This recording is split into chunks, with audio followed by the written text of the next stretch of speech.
not find her master, and meanwhile it had got dark. The street lamps were lighted on both sides of the road, and lights appeared in the windows.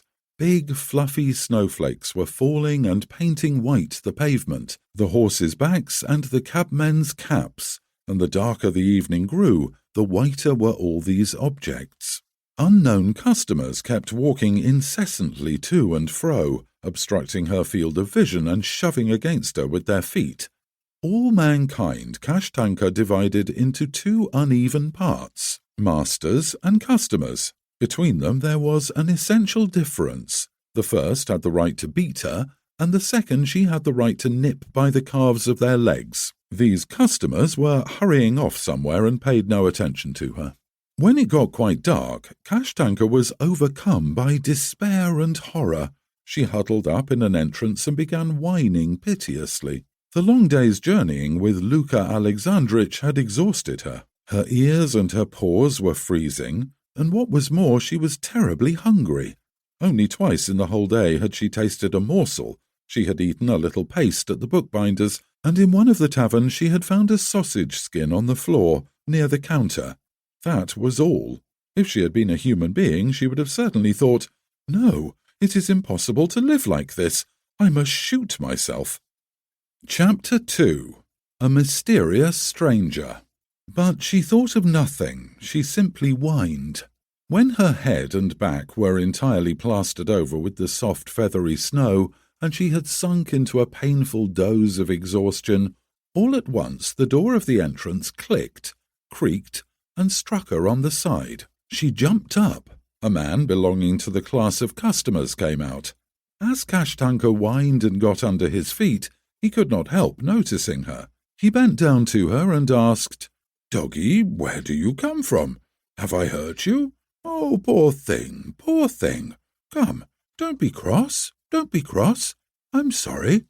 Kashtanka looked at the stranger through the snowflakes that hung on her eyelashes, and saw before her a short, fat little man with a plump, shaven face, wearing a top hat and a fur coat that swung open. "Why are you whining for?" he went on, knocking the snow off her back with his fingers. "Where is your master? I suppose you are lost.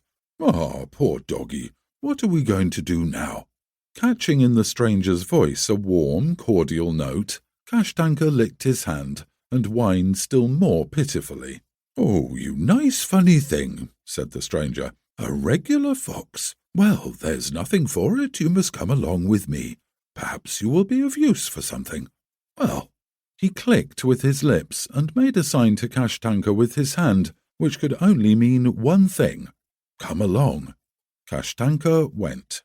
Not more than half an hour later, she was sitting on the floor in a big, light room, and leaning her head against her side, was looking with tenderness and curiosity at the stranger who was sitting at the table, dining. He ate and threw pieces to her.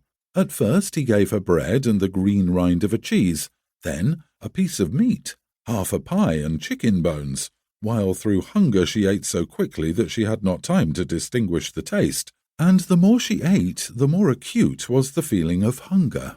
"Your masters don't feed you properly," said the stranger, seeing with what ferocious greediness she swallowed the morsels without munching them. "And how thin you are! Nothing but skin and bones." Kashtanka ate a great deal and yet did not satisfy her hunger, but was simply stupefied with eating. After dinner she lay down in the middle of the room, stretched her legs and, conscious of an agreeable weariness all over her body, wagged her tail. While her new master, lounging in an easy-chair, smoked a cigar, she wagged her tail and considered the question whether it was better at the stranger's or at the carpenter's. The stranger's surroundings were poor and ugly. Besides the easy-chairs, the sofa, the lamps and the rugs, there was nothing, and the room seemed empty. At the carpenter's the whole place was stuffed full of things. He had a table, a bench, a heap of shavings, planes, chisels, saws, a cage with a goldfinch, a basin. The stranger's room smelt of nothing, while there was always a thick fog in the carpenter's room, and a glorious